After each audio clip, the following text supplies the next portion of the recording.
Hello ladies and gentlemen, welcome to this. This is the third time I've tried to make this video. I ran out of battery, then I ran out of space, so hopefully this time works. Ignore the reflection, I'm getting new blinds installed, don't worry. Still messing around with camera angles for this particular angle. Tell me if you like it, or you like the standing up, or you like the casting couch lounge as it's been dubbed. Let me know. I'm a man of many hats.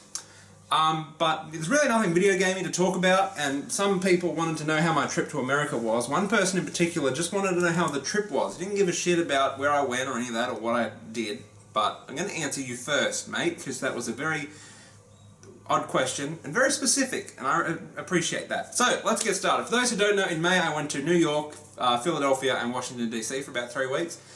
Had a blast, by the way, spoiler alert.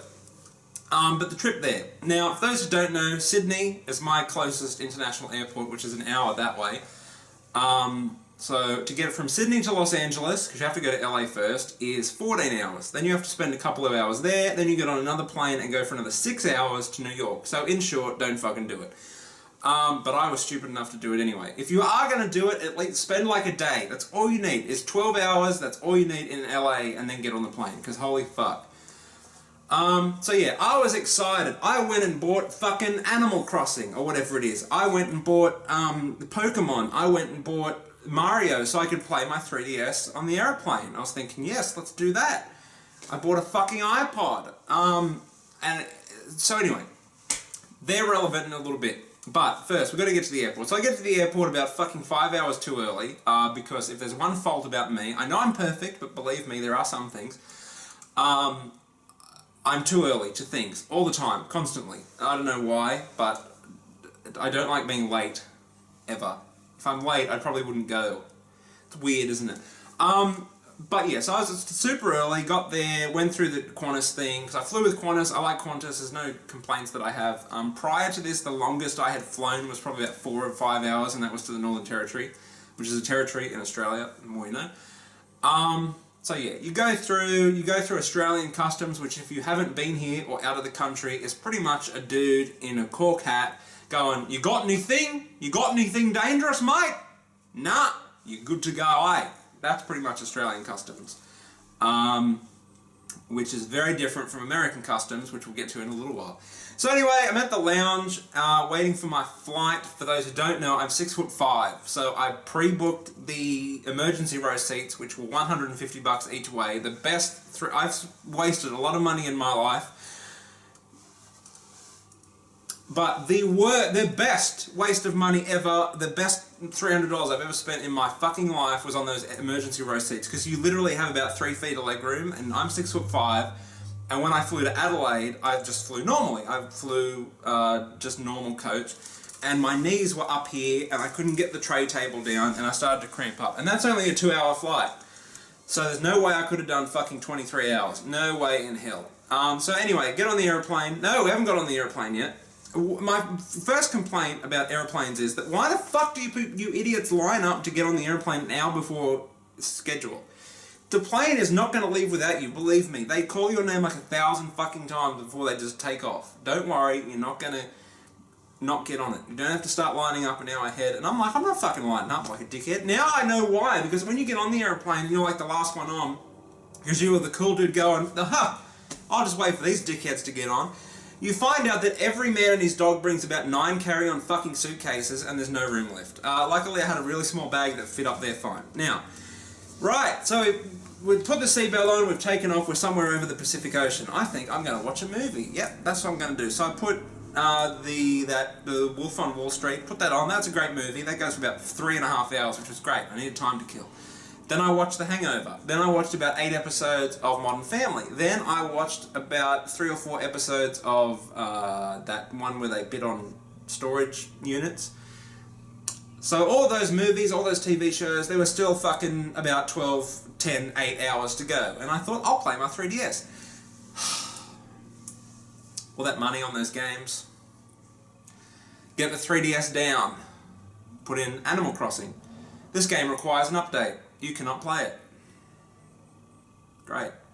Fucking all these... Great, I'm going to get the best internet connection in the middle of the fucking sky. Fuck you, Nintendo. So I think, okay, fair enough. Put in Pokemon. This game requires an update. Can't play it. I'm thinking, fuck. Lovely. At this point, I have a massive fucking headache, my nose is running, and I'm going, I'm going to open the emergency door and jump out and just kill myself and end it. And then I put Mario in, and same thing. So I could have fucking thrown the Nintendo down the fucking toilet at that point. Fuck you, 3DS. Fuck you. I mean, it's my fault not for updating it, but Jesus Christ. I thought you could at least play without an update. Anyway, so yeah, with 4 hours to go, I start to get like the flu symptoms. My nose is running. I'm cold. I got a headache. Because you sit near the emergency door and it's fucking freezing and it's really loud. And not only that, there were a lot of Asian people on the flight. And boy, if you're an Asian, do you love shitting in fucking airplane toilets. Some of you were doing more than once. I was paying attention because you sit right next to the toilet. And you like the people that work there are constantly cleaning it out. Good for them. The food wasn't terrible. I like airplane food, although I do like shitty food. So anyway, 14 hours later, we're landing in LA. I'm like, yes, thank God I get to stand up. So we're standing up, get in line for the customs, which is, you have to get stamped. I didn't know this. So I have a mohawk, as you can see, right? So I wore my beanie, because I'm not going to do a mohawk. I didn't know that when you got to American Customs, they fingerprint you. They stamp. I know they stamp your passport. I thought they would just say, "Oh yeah, that looks like you." Stamp. No. They fingerprint you. They get all your details, and they take a mugshot of you. A mohawk under a beanie does not look good after 14 hours. I must have looked like the biggest pedophile, rapist, murdering scumbag, which is why I got randomly selected. I'm assuming I got drug tested with the swab thing. I got explosive tested with the swab thing. I got the sniffer dog run over everything I own. I got 3 massive black dudes going through everything that I owned. I got patted down and I had to go through some weird machine that like scans your body. But everyone has to do that in American Customs anyway. So we go through that. Took about 3 hours because they have one dude working on the entire fucking stamp the passport thing. So we go through that, and then I'm in LA airport. And all I wanted to do was put on Facebook or Twitter, Grove Street, home, at least it was before I fucked everything up. But I couldn't get the Wi-Fi working. I did do it on the way home though. Yeah, I'm a cliche, what can I say? So I had to go and get my luggage and then put it through again. And then got on the flight. At this point I'd been awake for probably like 30 something hours and I just wanted to end my life. Pretty much. And got on the plane to go to New York, which was the exact same plane, sitting in the exact same seat, but America makes you go through customs in the first city that you stop in, which is fair enough, so that was okay. Right, on the plane, I'm sitting down, takeoff is in about 15 minutes, I'd pass out. The next thing I realise, I've woken up and we're halfway across the continental United States. I slept through takeoff. I feel like such a badass, because not only did I sleep through takeoff, but I fell asleep and did not pay attention to the safety demonstration, and I'm the one in charge of opening the fucking emergency exit and helping you motherfuckers out, so you're welcome. So we get to New York, and I'm thinking, thank fucking God, I'm going to have the biggest shower on planet Earth and go to bed. That is my options for... Ironically, I didn't go to bed that night until like fucking 3 in the morning anyway. But I get to New York, and I had a shuttle arrived, and I don't know what I'm doing at this point, and I get my luggage, and I go up to the nice woman at the shuttle thing, and she's like, where you going, sir? Manhattan. And she goes, so I got sassed by a black woman, sassy black woman. There's a lot of places in Manhattan, so you're going to have to be more specific. And I'm like, fucking hell, I don't know where I'm going. And then anyway, I got there in the end. So, got there in Manhattan, blah, blah, blah, blah, blah. 3 weeks passed by, and I'm leaving. Now, it's even longer to get, for some reason, I don't know why, maybe the air or the way the world works, but it's longer to get back from Australia than it is to leave it. I think it's like an hour or two, so the flight attendant dude was saying.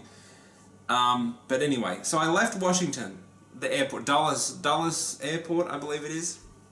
Had to get there super early, went through American Customs again, got randomly selected. I was wearing my Spurs jersey, I think that's why, because they were pissed off that their Washington Wizards didn't get through to the finals.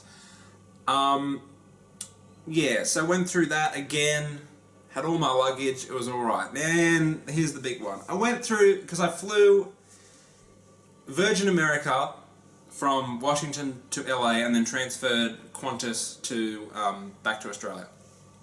And the woman was talking to me and she was asking questions and I thought she was just talking and she's like, oh, where's your final destination? I'm like, back home, Sydney. And I think nothing of it until I get into the lounge and go, holy fuck, I think she might have tagged my luggage to Sydney, but I'm not flying with Virgin. And I'm thinking, shit, here we go. This is it. This is the big one. I knew something would fuck up. So using the free Wi-Fi in the terminal, I'm contacting the Virgin America Twitter people, which are the most helpful people on planet Earth. And they're like, oh, no, we don't. Qantas isn't a partner airline. We're not going to be able to transfer it. It'll just come out at LA. So 6 hours go by in LA. At this point, I've been travelling already for like 12 fucking hours over it. I did the math. All in all, it took about 28 hours to get home. Again, please have a day in LA. That's all you need. So I'm in LA, waiting like a dickhead for my bag that's not going to come out, and I'm like, fuck, that's it. It's probably in the United Arab Emirates being shot at by who knows what. They're probably going through it and laughing.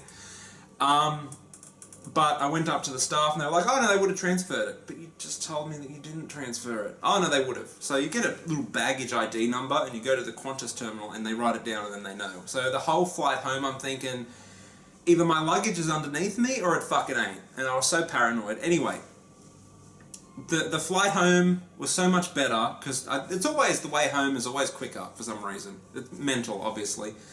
And yeah, I don't like LA Airport on the takeoff because taking off in an aeroplane is the biggest cock tease on planet Earth.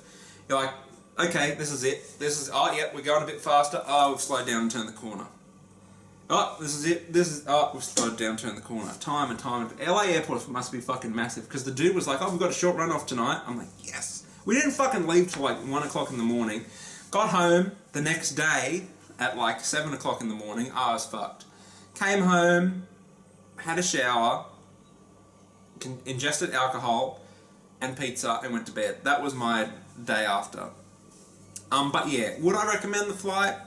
Yes. Would I recommend going to America? Yes. I had a blast in America. So if you want to hear more of my American stories, let me know because there are plenty. Like the creepy woman that came onto me in the burger place. You must get a lot of pussy with that voice. Wouldn't you like to know? But yeah, so let me know what you think. If you've flown to America, let me know what your experience is like, or if you've flown here, let me know what your experience is like. So until next time, rate, comment, and subscribe. Au revoir.